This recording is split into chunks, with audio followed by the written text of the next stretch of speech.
Karen, just to be clear, you didn't do it. We know who did it, Steve. We know.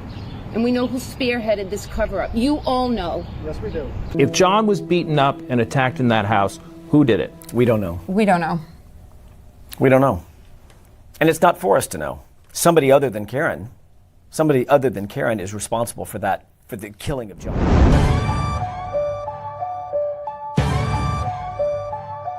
Yeah. Roberta in the truth zone, mic hitting raw. Spotlight shining, she exposing the flaw. Debunking the myth, breaking their facade. This is Glass City, respect the squad. On these NYC blocks where the skyline flex big. Roberta Glass slicing lies with a truth rig. Innocence frosters, your stories unravel. She's a map through the madness of gritty gravel. Glass don't bend and facts don't break. She's a storm that's called, you feel the quake. Exposing tales stitched with crooked seams. Justice in the lens, shattered fake dreams. Screams about killers, painted heroes in disguise. She burning propaganda with fire in her eyes.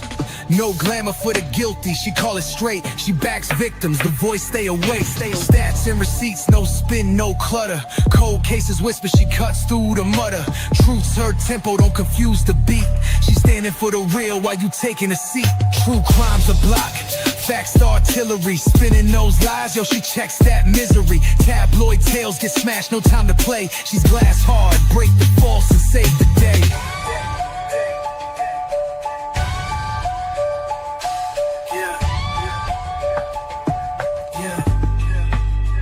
True crime's a block, facts the artillery. Spinning those lies, yo, she checks that misery. Tabloid tales get smashed, no time. Okay. How is everybody? Hello, Lucy. Hello, Deb. Hello, Jack. Hello, B-Rabbit. Hello, Greer. Wanted to talk to you today, or with you today. Hi, Angela. Hi, Maestro. Thank you for moderating. Hi, Markar. Leanne, nice to see everybody. Wanted to talk with you today about Karen Read and if her own words will put herself in prison. Is that what the jury's going to listen to? Is her own words? We know that her ID Discovery TV show looks like that her defense team instigated, sought out, that there are things that her lawyers asked not to be put in the documentary because they obviously thought it would not make Karen Read look good or look innocent of the crime of backing into John O'Keefe with her large SUV going 24 miles an hour with her foot 75% down on the gas pedal. That's coming in. Gretchen Voss, her unedited audio interviews with Gretchen Voss are coming in. So we know about some of the things that came in, her own voicemails and such. And we also know that the Commonwealth has tried to bring in her phone calls to her father and got rejected. I wonder if they're going to try again on that. I don't know. But they're on the witness list. So it'd be curious to know if they're gonna, what they're gonna say. Certainly William Read, Karen Read's father, gave a stomach churning interview. That's the only way I can look at it. Just recently, let me find it for you, or for myself, really. Hold on one sec so I can show you.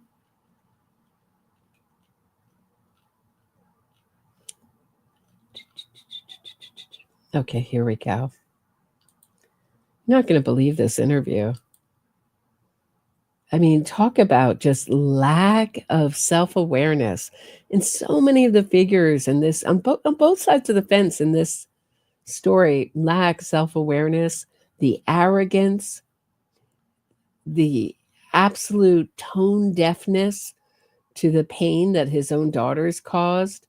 Like, I don't know about you, but I know that William Reed does not think his daughter is innocent. And he seems very much to have the same personality as Karen Reed. Very narcissistic, cruel, criminally minded. And here he is giving an interview and talking about boo-hoo, poor me, poor us. I'm at the end of my life, and these are supposed to be my autumn years, and I'm on the 9th round of golf. Let me give some golf metaphor that went over my head. I listened to it again to fully understand it, meaning that he's in the end of his life, and they've had 3 years of their life taken from. Listen to this. Okay, here we go. Let's go back, and I'll make it bigger for you guys. Here we go. Check this out. It's all perception at this point. It's instinct, to be honest. How does it feel to? It's all perception at this point. Well, perception is not reality. And they know that that's all they have to do is change the public perception of this, and they could get Karen Reed off. That's what innocence fraud, one of the things it's about. Changing the public perception, changing public opinion, really, creating myth. And it has nothing to do with what really happened, the facts, but just make a myth. Have the public perceive Karen as innocent, and she'll be innocent. So let me play that again. It's all perception at this point. It's instinct, to be honest. How does it feel to go through this again as a family? It's hell. It's hell. It truly is. My family's, we've lost 3 years of our lives at a time in my life that, in dolphin terms, I'm on the back nine. Some would say I can see the clubhouse. So, I feel something has been taken from my family, but because of Karen, that's where, most of the suffering has been. But without these lawyers who have sacrificed so much. With Karen, that's where most of the suffering has been, not the O'Keefe family, who would have loved to have just lost 3 years of their life with something uncomfortable. They've lost a daughter first to a brain tumor, then they lost a son to murder. And then now they have to sit through these hearings and trials and hear Karen Reed and her lawyers point the finger at every single other person but Karen Reed. Who did it? Alan Jackson. Who did it? David Yannetti. Not Karen Reed. That's the answer. Not Karen Reed. The callousness of this is off the charts. Alan Jackson, Liza Little would not be traveling from LA on my dime. So when I first heard this, I thought he said, Alan Jackson lies a little. And I was like, lies a little?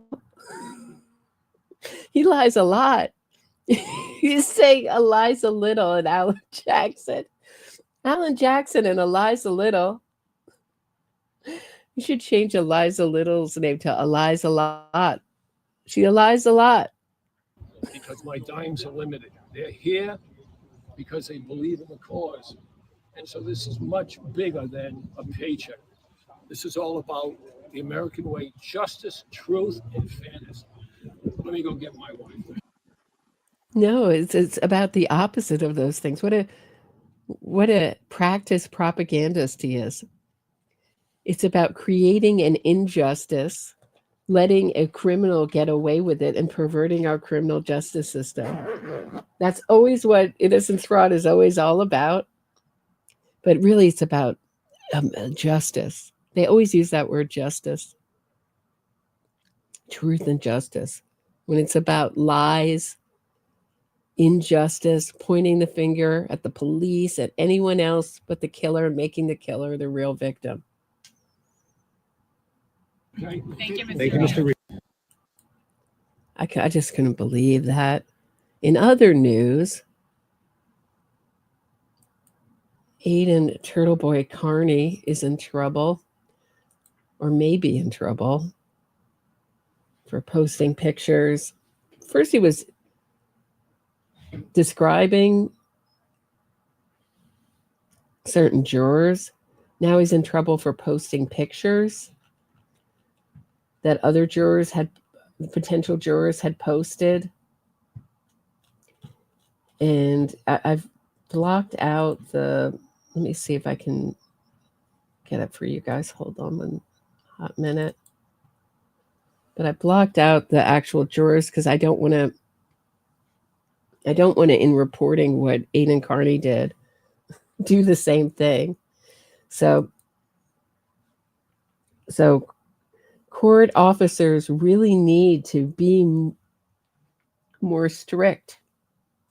This guy was in the jury pool yesterday, taking pictures inside and posting on Facebook.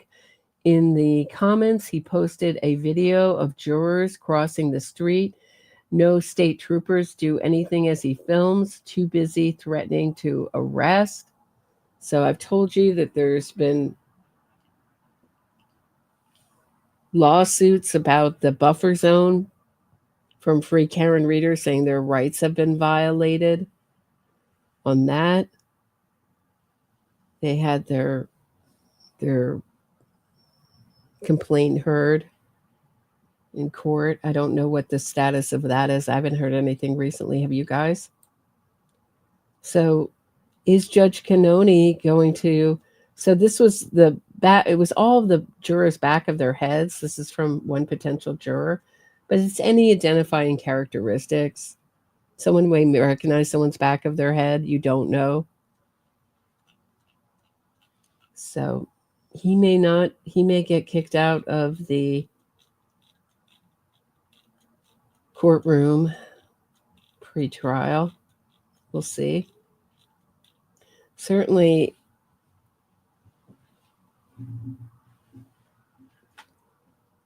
he's also a witness in this case. Hank Brennan may call him, and none of the other witnesses are allowed in the courtroom. But Turtle Boy, it just seems like so out of control. The whole way that this case has gone has been so out of control and lacking any real measure insanity. So that is that. Getting into Karen Read. This might be a quickie today. Getting into Karen Read. Tried to pick statements that were unusual, that hadn't really been talked about. Here we go. Let's take a look.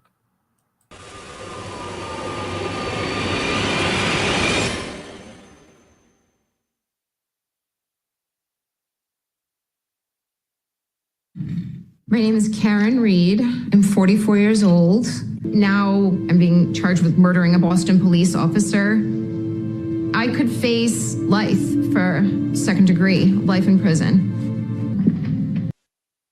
So what I meant by that is she remembers the events of that night. So there goes the argument that she was so drunk, she was in a blackout and didn't know what she did. She seemed to know right where she left him, right where to find John O'Keefe. Every minute of that night she remembers. There's also another comment that said when she's drinking, she doesn't remember so well, but she does remember everything that happened that night. She constantly says that she remembers everything that happened that night, even though she's tried to use the drinking to her advantage and push that narrative as in the same way she's pushed out the narrative that John might have been cheating on her and that she's so jealous, which I think is another fake narrative in this case. I think she was coercively controlling him. And when she used those kind of accusations as to further her control, you're cheating on me, aren't you? Anything to get the blame off of herself and onto John O'Keefe she used. So here she is remembering the nights, remembering the events of that night, remembering everything that happened. I still can't believe what's happening to me. And so did you drive your car? What's happening to her? It's all happening to her. It's nothing that she did. And if she ever takes a stand, this lack of taking responsibility will come through. And it will come through should she get convicted of anything, even a small charge. This lack of refusal to take responsibility and lack of remorse will come center stage in any kind of sentencing hearing for Karen Read. Who knows? She may get away with all of it. Who knows? Certainly the Commonwealth has had an uphill battle with a really well-funded innocence fraud campaign. They work. And we may see more pre-trial innocence fraud campaigns in the future, since this one was so successful at raising money and spreading money around and working against the course of justice. Car into John. I did not drive my car into John. Didn't reverse it. Did not hit John with my car.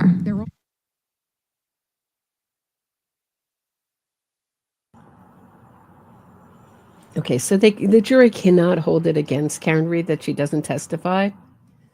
But I thought this was curious that she says her version of testifying is all the interviews that she's given. She's talking specifically about the ID discovery interview here. But all the interviews she's given to the press, of course, there's one big difference of testifying and giving interviews to the press. When you give interviews to the press, you can lie all you want, and there's no penalty of perjury.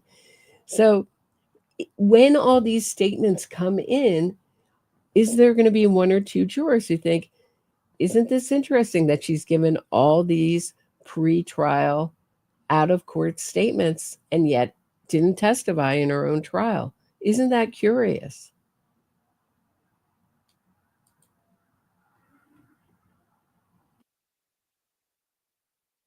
This is my version of testifying. Doing this film is my testimony.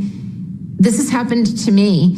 And, you know, I know what happened between John and me. I know the events of that morning. I know what I said. I know what I didn't say. And I haven't been able to say it. It's incredibly frustrating.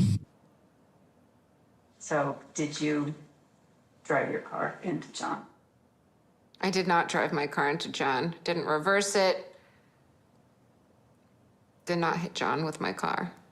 Is there any chance this was an accident? There is zero chance this was an accident. There was zero chance John was hit by.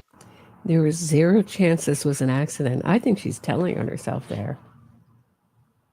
This wasn't an accident. I meant to do it. It's like she wants to brag to everyone who pays attention that she did this. It wasn't an accident. I knew what I was doing. I wasn't that drunk. I remember everything. I did this on purpose because this was my final discard of John O'Keefe. Back into him. It was my way of teaching him a lesson. That's what she said about it. The plan was to teach John a lesson at minimum. Very telling.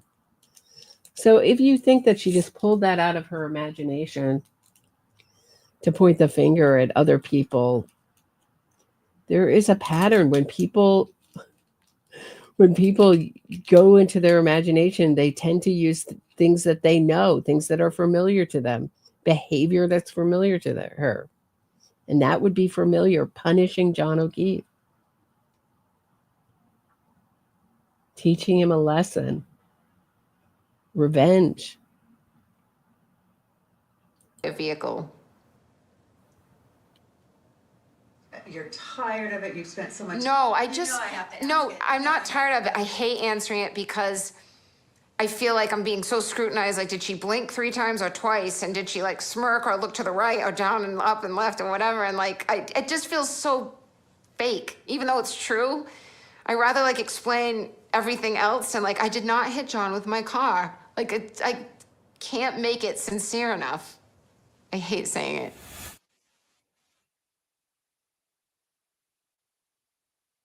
And then she sends this. Hey guys, without me saying too much, it is very unwise to assume that this death was not planned. The defense. Did Karen Reed plan it?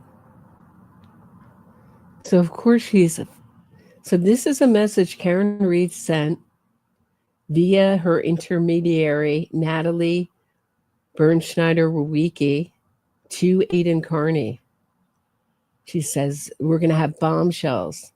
There's been 0 bombshells. There's been nothing but made up stories, but okay. I was watching TikTok yesterday, and there was a non-supporter doing a live on TikTok about Karen Reed, and he was inundated with all these free Karen Readers. And not one of them would come up and debate him and say from beginning to end. No, there was one guy, but it took a long time to get him up. Debate how this went. And I was like, because they only really know bits and pieces of the conspiracy. They know they're not up to it. And they know that their story doesn't stand up to any kind of scrutiny. So it's just like, she's innocent. Believe me, they say things like she's innocent. It's been proven by ARCA, the hired gun for the defense. It's like, tell me how you can plant microscopic pieces of Karen Reed smashed to smithereens taillight in John O'Keefe's shirt. How did that happen? How do they think you can even do that? Has more bombshells. So did Natalie write that? I don't know. There's Aidan gaslighting his audience. Teaching John a lesson was the plan at a minimum.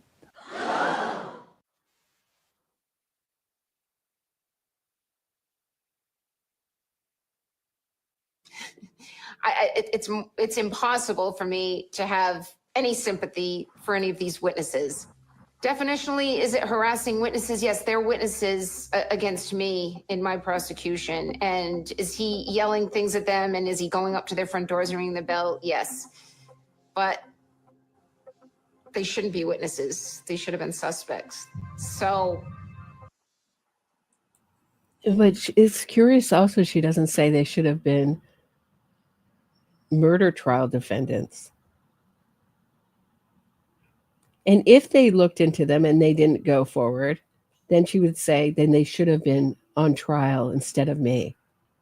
It's anyone but Karen Reed. Anyone but Karen Reed. So we know the witness harassment campaign's coming in. Aidan Carney is on the witness list. Text messages between Karen and Aidan Carney are also coming in. This is not going to look good. I don't think the jury's going to take well to this. To Karen Reed having 0 sympathy for teenagers and young adults who've been harassed that they dropped out of college. It's not cut and dry.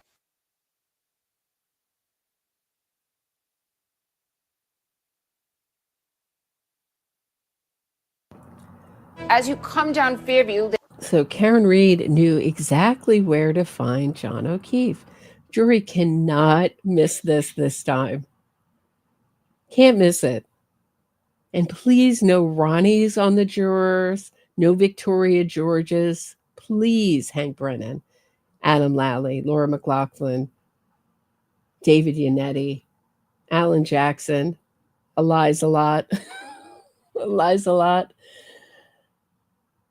No, Ronnie, the EMTs on the jury. No Victoria Georges. Please, can we just have some sane, rational, non-narcissists on the jury? There's a bit of a decline and it curves to the left. And my eyes are peeled. And I said, he's right there. I jumped out the passenger side and I fell into the street. His eyes were shut and he had spots of blood in different areas on his face. And he was still, not stiff, but still. As soon as we approach the property, he's right there. He's right on the edge of the property. And I said, there he is. And both women said, where? I said, he's right there. Stop the car. At the time that she's saying this, were you able to see anything outside of the vehicle? I saw nothing. So I looked over and I didn't see anything. And I looked at Jen and I said, she's crazy. And I unlocked the door and I sat back and watched. So these pictures are not from this exact time period. This is from when these are police cruiser pictures and video, and from a little bit later. So not to mislead you, there are no videos of this, of Karen Reed. We didn't see her going and jumping on John O'Keefe, never clearing his airways to do CPR, jumping on him, pulling up her shirt, pulling up his shirt, and kind of grinding on him. I mean, it's almost like she rubbed his blood on her face or something, you know? It's so odd. The behavior just makes the hairs on the back of my neck stand up. She says she was trying to warm him up. I mean, no fear at all. No fear. Everyone seemed to know he was dead and past help. But most people who love someone will go into denial and will desperately try to do CPR for the 0.000 miracle chance that it might work. And she ran over to a mound of snow. They pull up to 34 Fairview, and Jen McCabe says that Karen just darted out of the car. Like, before it even stopped, it was like, oh, there's John. You know, somehow in this dark, we're still in the dark, in a blizzard, Karen is able to spot John's body and run to it. Karen beelined from the car to jump onto what Carrie described as a hump in the snow by the time they got over there. But from the car, Carrie testified, you could not see anything 8 feet off the street. Right, these are just to give you an idea of these videos, to give you an idea of the conditions from that early morning. Anna Shaw says it was an act. Correct, Anna. Correct.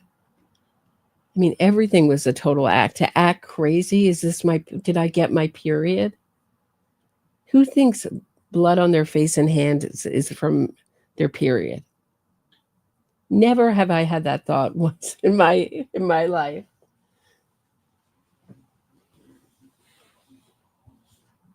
But it was to show that she'd gone crazy. It's another way of avoiding responsibility and avoiding talking to the police. And lo and behold, Daddy Reed is called and she gets sectioned. I mean, I think they suggested it before then, but he made sure of it. Get her away from talking. Get her in an area where she can't be interviewed. That was the moment for me. The first question I had was, how did Karen know where the body was? Which isn't talked about enough. Do you ever hear the Free Karen readers talk about that? Ask the Free Karen readers how Karen Reed knew exactly where to find him. They'll say it was so obvious and it was just flurrying. It was just some light flurries. Hey, Eisenberg. What do you have to say? You have to say, Heisenberg, Karen Reed failed to mention running at a mountain of snow. Right. In the dark. Look how dark it is. I think Carrie says something like she's crazy. Because nobody can see anything, but Karen Reed knows where he is. And also, now that we have the car data, thanks, Heisenberg. Now that we have the car data, it was hinted by showing the synagogue, Karen Reed going by, that she might have gone by 34 Fairview before she ever went to Jen McCabe's. So if she went by and visited John O'Keefe's body, made sure he was dead, and then collected Carrie Roberts and Jen McCabe to find him, why did she even need to involve all those people that morning? Why are the free Karen readers never talking about that? And my answer is she needed to mix it all up, create confusion, create chaos. So people didn't know who was doing what. Focus was off her.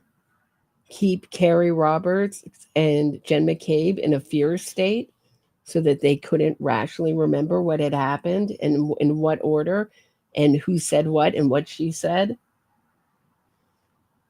And Carrie Roberts wasn't cross-examined, although she might be this time round. But Jen McCabe, every part was scrutinized because memory is fallible. And also the reason is to have fingers pointing elsewhere.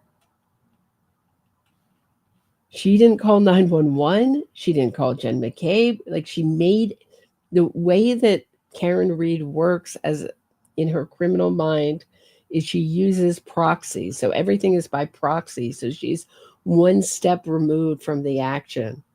So she always has someone to point the finger at. They misunderstood. They misheard.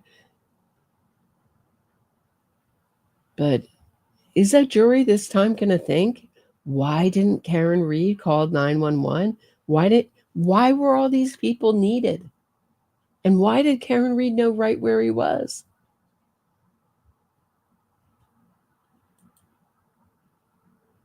Okay, so this is a new story that we hadn't heard until the ID Discovery TV show came out. And this is Karen Reed pulling a piece of glass from John O'Keefe's nose, a splinter of glass, and it gushing blood. Now, it would have only taken her a split second to do this before she left. Is this something she did? Did she check out his body after she hit him? His heart was still pumping. She pulled out a piece of glass and it gushed blood, because in order for it to gush blood, you would need a pumping heart. So is this a real memory that happened directly after she clipped him with her SUV? She checked on him, and instead of calling 911, she left 53 messages on John O'Keefe's phone. Does that seem normal? But we'll know now that we have her car data, at least that's what we've been promised, where she was and what she was doing that early morning hours of January 29th, 2002. I'm curious to see it. I don't know about you. I ran over to him, and John is perfectly still. His mouth is open a little bit. He's got cuts and blood on his face, and he's just wearing the thin clothes he had on the night before. And he had a piece of glass, like, perched on his nose, like just wedged like a splinter would be. And I just pulled it. And as soon as I pulled it, it just gushed blood down his face. And he had, his eyes were purple, but this eye was split, and it was dripping blood from a cut down his face. And I did try to do mouth-to-mouth resuscitation. I don't even know if I was doing it right, but when I pinched his nose and breathed into his mouth, I could hear gurgling. And my first thought was, he left drunk, he fell, and he's asphyxiating on his vomit. I said, Carrie, roll him over. And she said, no, don't roll him over. What she was implying was he could have like a broken neck or something. So we're screaming at each other. And then she says, shut the up, Karen. So is this two things? Are these two memories? Is this a memory where she pulled glass out of his nose and left him to die because she was so furious? And then she combines that with a memory, another real memory of trying to flip John over when she brought Carrie Roberts and Jen McCabe back to the scene to quote unquote discover him and act hysterical and act shocked. She also needed an audience. She needed proxy to call 911. I didn't call 911. Jen McCabe did. There's no recorded 911 calls of Karen Reed. So are those two memories put together, or is it a totally made up story? The piece of glass being removed from the nose. What do you guys think?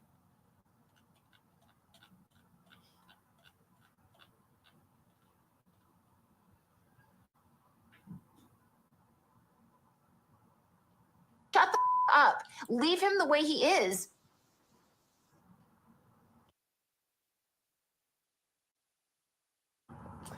So she admits that she and John were fighting that morning all through the afternoon. And in fact, this is what I'm hopeful to hear about, is her Richie the plumber story, where she couldn't come out to the bar because she was waiting around for her plumber to come back and fix her hot water issue. Now, John O'Keefe's father is a plumber, would have fixed it for free if she had left it till Monday. John told Michael Camerano that he was upset that Karen Reed didn't ask him to fix her hot water issue, but did that exist?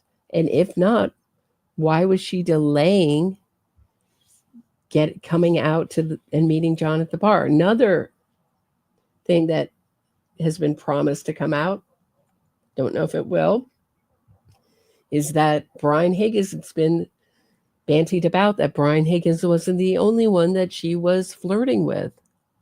That's curious too. Who else was she reaching out to and having flirty communications with, and were flirty communications the end of it?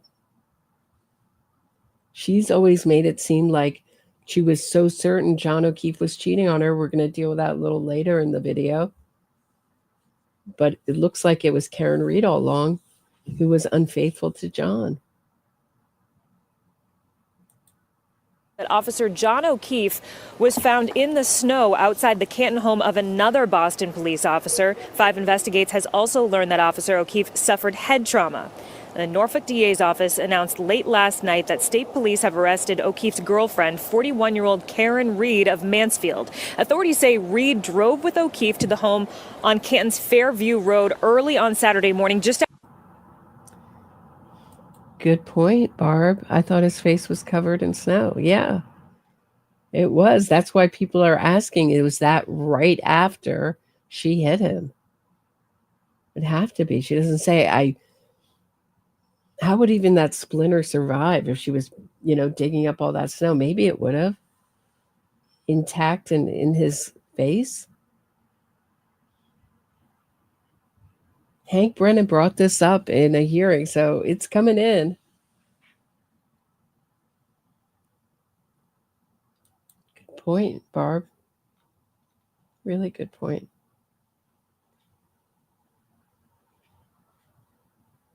After midnight.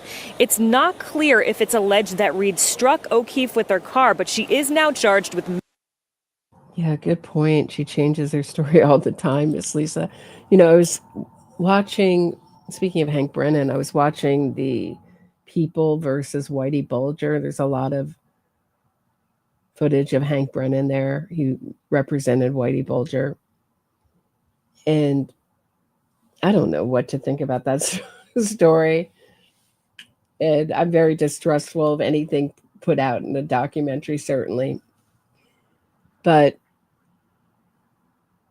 how Whitey Bulger says in that, he goes, I'm a criminal. He's like, of course I'm lying. I'm a criminal. I lie all the time. I was like, thank you. But they sometimes tell the truth. They mix in a lot of lies with a little bit of truth. It's hard to tell which is which. It's just an odd thing to make up. No, Miss Lisa? Manslaughter, motor vehicle homicide, and leaving the scene of a motor vehicle collision caused. John and I argued the morning of the 28th, Friday morning. Most of our arguments were about his kids and that he thought I spoiled them. And I thought it was a real low blow of him to get on me for that. It pissed me off. Right, but that's Karen Reed's version of events. From the children, if she felt they weren't appreciative, she would give them the silent treatment. They felt like they were walking on eggshells around her. She says to John O'Keefe in text messages that the four, meaning the children and John O'Keefe and herself, are toxic together, meaning John and Karen aren't toxic, but when you add the children, it becomes toxic, meaning the children make things toxic. She really resented those children. So I am not of the belief of this Dunkin' Donuts story that she's put out. I'm not a believer that that's what it was about, that she was worried about spoiling. She treated them too well, guys. Wasn't that she was selfish and wanted all the attention for herself and resented them for making things toxic, quote unquote. And you can hear the way she talks about children, her text messages to Brian Higgins. She really does not like children, resents them, especially these children. Anyone to get in the way from her power and control over John O'Keefe. You know, she just wanted total power and control over him. And I said, I gotta get out of here for a minute. So I came down here to my house in Mansfield, sat in the other room, and I worked remote all day. That day, everyone was getting ready for this massive blizzard, but I realized I didn't want to be shut in here with the snow. I'd rather be up there with John and the kids and doing something fun, and we always had fun on the weekends. And then at about 6 p.m., either I called my father or he called me, and he said, "How was your day? What are you up to?" And I told him what happened. And I hated complaining about John to my parents because they liked him a lot. And my father just said gently to me, "Karen, why don't you stay home tonight? It's gonna snow." But I didn't. Dad, if I listened to you, none of this would have happened. I think I left here in Mansfield at 8:30. If only she listened to her dad. Her dad is like William Reedster-Damas. He can predict the future. If only she had listened to her psychic father, this wouldn't have happened, because it was just fated to happen. It wasn't anything that she did. It wasn't her own behavior. It was fate, guys. She's a victim of fate. Yeah, it's her father's fault. That's also another way you could read it. It's her father's fault. And I met John at a bar in Canton, CF McCarthy's, at 9. And then we went to the waterfall right next door to McCarthy's. At the waterfall, it was Jen and Matt McCabe. We saw Jen McCabe all the time. She coached John's niece's basketball team, so we saw her 2 or 3 times a week. And then Brian and Nicole Albert and Brian Higgins were there. My attitude always when I was out and about with John was, you know, he's got to blow off steam. It suits us all if John blows off a little steam, because he always has steam. So I said, sure, let's go. But this can't last forever, right? So I'm driving, and John got on the phone with Jen, and he's telling me it's 34 Fairview. And we arrive at 34 Fairview. So when John got out of the car, he took my full vodka soda, which is sitting in the cup holder. And he walked up the driveway, and John always kind of skipped and walked at the same time. He was always in a rush. And I saw him reach the breezeway door, and I waited probably a minute, and he doesn't come. And it only took like 2 or 3 minutes for me to be irritated. So I called him. I didn't want to wait for him to respond to a text, and he didn't answer. I said, "You've got to be kidding me. What are you doing? You just went in and I'm sitting here." Either we're welcome or we're not, but it shouldn't take you 5 minutes to determine that. And then about 10 minutes went by, and I left, and I was not happy. But little did I know, John was not getting my phone calls. And then that was it. The last I ever talked to him was when he got out of my car at Brian Albert's house.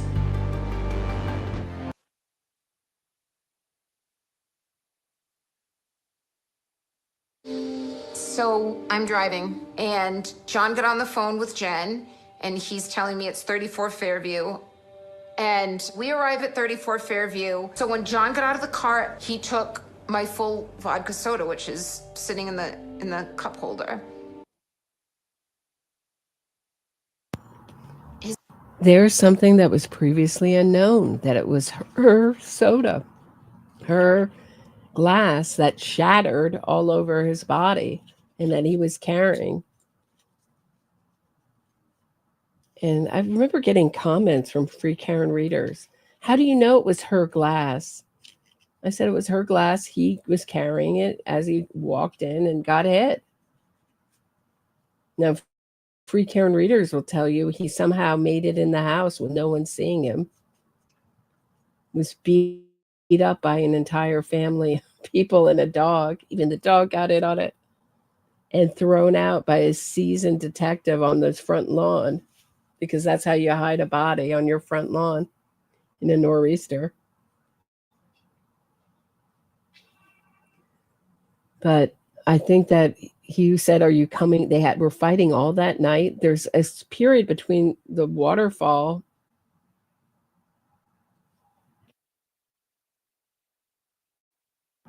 and CF McCarthy's that should take less than 5 minutes to walk, and it took them 17 minutes. So I think they were fighting in that period of time between them, too.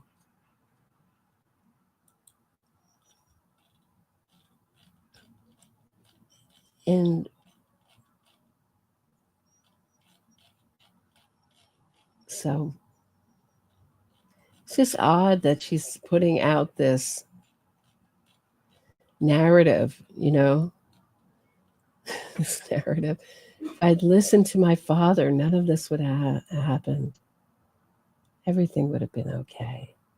It's not my own actions, my own behavior. If I hadn't run over John O'Keefe with my car, I wouldn't be going through this and putting my family through this hell. According to them, it's hell. They don't know what real hell is. I mean, Karen Reed has sentenced the O'Keefes to a life sentence of grief.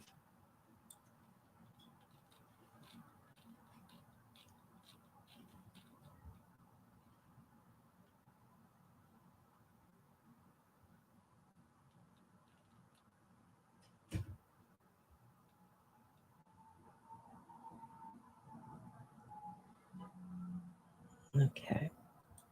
His mother leans over the kitchen island and says to me, I think he looks like he got hit by a car. He looks like he got hit by a car.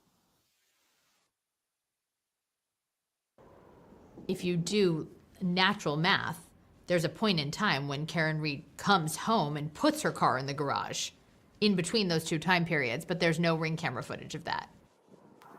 We know the Ring video had. Okay, so who deleted the Ring camera footage? Anyone who had access to that app, who knew the password?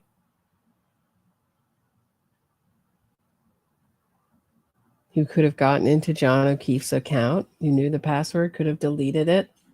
Children are unsure whether she knew the password, but she certainly had a way of getting into everything else, John O'Keefe's. I mean, people say, oh, she went home after she clipped him. No, she went to his house. She wasn't invited there without him. She waited until the early morning hours to wake up Kaylee by shaking her and leaving the room. I mean, what a way to wake up to horrible news about your uncle. I mean, so insensitive, the whole thing. Deleted, because at 12:41, I leave a voicemail to John where you can clearly hear me pull into John's garage. You can hear my car sensors beeping as I come close to the sides of the garage door. Beep, beep, beep, beep, beep, beep, beep, beep. And then you hear the car go off, and then you hear the sled ding, ding, ding as I open the door, shut the door. I had high heels on that night. You hear me walk in, in through the Yeah, I know some people said he took her drink because he didn't want her drinking anymore, and that's what made her mad. It could have been a aggravating factor, but I think he took her drink. Remember, she takes a drink from one bar to the next under her coat. She paid for it. She's not going to waste a drink. If she's going to hang out, she didn't have time to drink it. I think he just took it in to take it into 34 Fairview with him. And I think he was like, are you coming with me or not? After they had argued. And she was like, no, I'm not coming. And he started to walk towards, I don't know if she even told him she wasn't coming, but she decided she wasn't coming and she was going to teach him a lesson. And that's when she clipped him with her car in fury.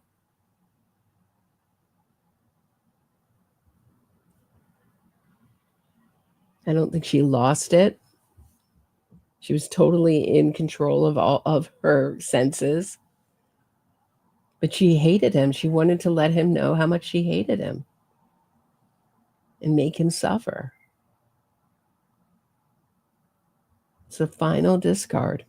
stairs up into the kitchen, shut the door, and you hear me walk into the kitchen. It's like a full minute long. That's at 12:41. But the ring video of me arriving home is mysteriously missing. The prosecution is accusing me of deleting the ring, and we're accusing them. Why am I deleting these videos? If anything, I mean, I want the video when I arrive home to show that my taillight's intact. I don't know that it would have captured it, but it could have. They wouldn't want that video in because it would show my taillight's intact. So who has a greater incentive to delete the video?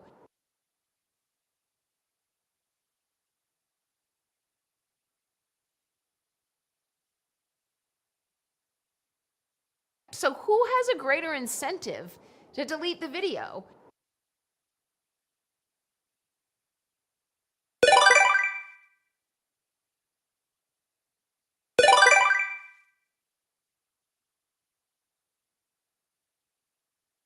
Everybody set? Oh!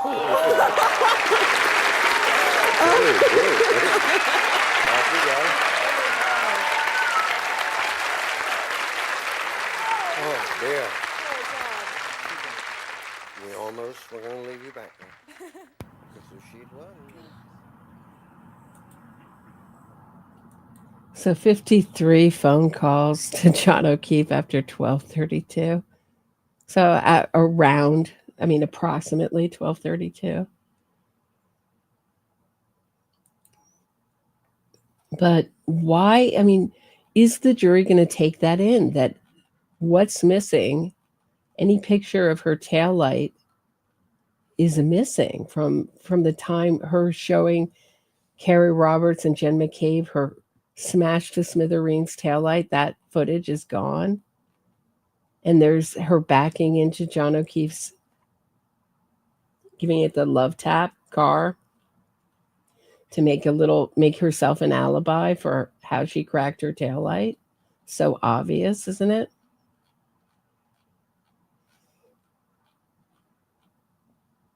Isn't it so obvious? Is the jury going to take that in? That's what I'd like to know.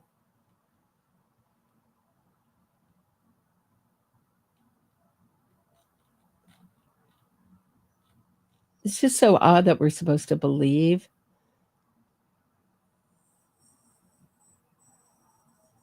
that. It's just so odd that we're supposed to believe that that's what caused her taillight to smash, her that love tap. Voicemails left by college professor Karen Reed for her boyfriend appear to show she was in a jealous rage the night he was murdered. Boston cop John O'Keefe was at a party while she waited for him to come home. The voicemails show her mounting fury. John, I'm here with your kids. Nobody knows what the you want. The 44-year-old murder defendant made 53 calls to O'Keefe's cell phone between 12:37 a.m. and 6:08 a.m. In this voicemail, she accuses him of cheating. John, I'm going home. I need to go home. You're using me right now. As a girl, you're a loser.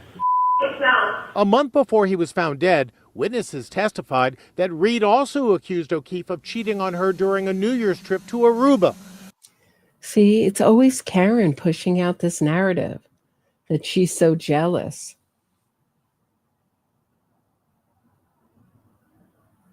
Right? It's always Karen putting out that narrative that she was so jealous and because John, she always thought John was cheating on her. But I just think it was a way, something to pin her rage on that people could understand. Instead of, I'd lost control over John O'Keefe and I can't control him the way I want to. He's either decided to move on. He tried to kick her out of the house weeks before this. It's like 2 weeks before this is my memory of it. Correct me if I'm wrong. And she wouldn't leave. I think he decided when he got out of the car, he was like, I'm done. After this night, I'm done. Get your stuff after this and leave. And remember how little stuff she had? She'd been dating John O'Keefe for 2 years. How little stuff she had to collect from his home. Love to know what that stuff was. And you know what is also never talked about, or very rarely talked about, is the 822 view of her cracked to smashed to smithereens taillight. Way before police ever touched it at One Meadows. When Lieutenant Charles Ray and his colleague did a welfare check. And I'll never also understand why Jen McCabe didn't go with Karen Reed, especially Jen McCabe did, or Carrie Roberts stayed with the kids, or Jen McCabe stayed with the kids. Why did no one stay with the kids? I know that Carrie Roberts says in one call they're old enough to be left on their own, but in a really high stress, high anxiety time like that, to leave them alone? So much so that you're calling a welfare check on them?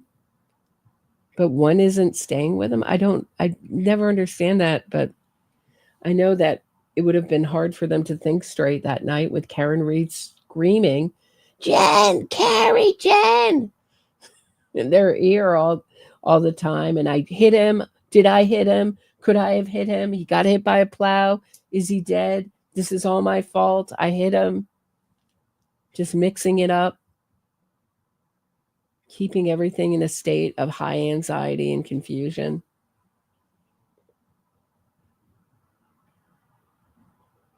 Further evidence their relationship was falling apart.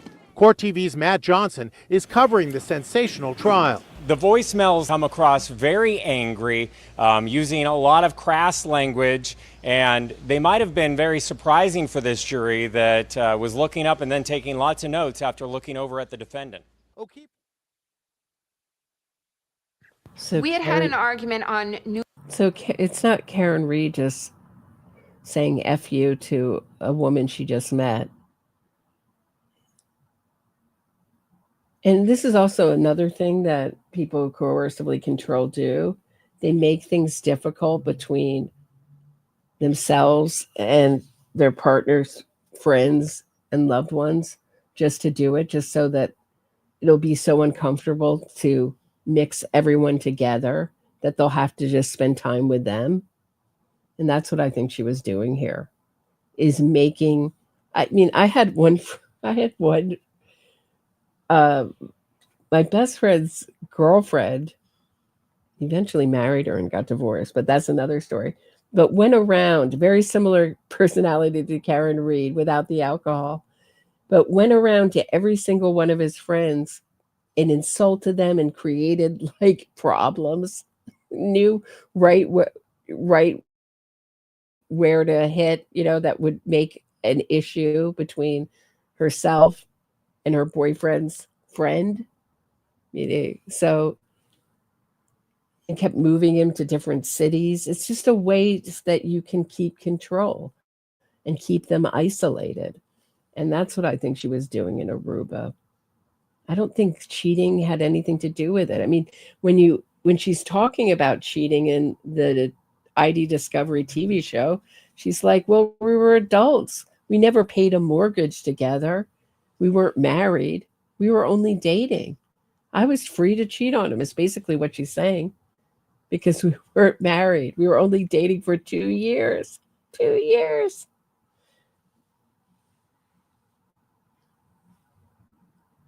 So, you know, her view of this is that it was a light relationship, and she says she never loved him. We were dating, and dating lightly, according to her. They were only trying to kind of co-parent. In other times, she'll say we were co-parenting, but then we were just dating when it comes to her cheating. Make it make sense. New Year's Eve, we were away on vacation, and he became incoherently drunk. And I ended up ringing in the new year with his niece and nephew. John didn't come back to our room till after 3 a.m. So that was rough. I felt very much taken advantage of. He apologized profusely for what happened. You notice how she's always saying that John drank so much and was incoherent, and he drank so much that maybe he might have incapacitated himself. But you look at the way he's drinking light beers, and she's drinking shots and vodka sodas, one on top of each other, like one every 20 minutes or something close to that. And it never seems to touch the sides with her. It's amazing that no one says she seemed that drunk. It's just, to me, she seems like a functional drinker, a functional drunk.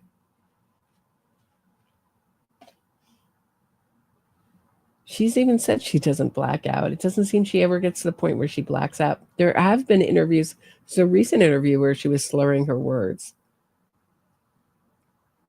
But her behavior always seems consistent. Her personality is consistent. It doesn't seem to change from drinking to not. And he said, if you can't get over it, then you need to spend some time at yours. I can't keep apologizing. I don't want to keep rehashing this. So, of course, I had to end on this. Karen, just to be clear, you didn't do it. We know who did it, Steve. We know. And we know who spearheaded this cover-up. You all know. Yes, we do. If John was beaten up and attacked in that house, who did it? We don't know. We don't know. We don't know. And it's not for us to know. Somebody other than Karen is responsible for that, for the killing of John. So that is the answer, not Karen. Who did it? Not Karen. That's coming in. Also, what's coming in, Karen Reed's statement about Jennifer McCabe. Either Jen McCabe's going down or I'm going down. So someone's got to take responsibility for this, and it's not going to be me. That's how I took that. I rather point the finger. Keep pointing the finger. So that's what I have for today, guys. Please hit the thumbs up. Subscribe to the channel, share this episode, and I'll be back tomorrow at 6 p.m. with another episode. Have a great night, everybody.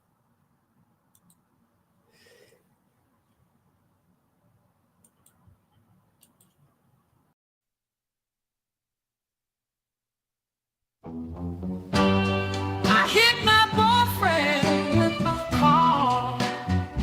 It wasn't an accident, but with lying lawyers I'll go far. Lying lawyers and witness harassment, I'll avoid prison. It was snowing. I pushed the pedal down, hit him hard. Now the legal system a clown. Innocence from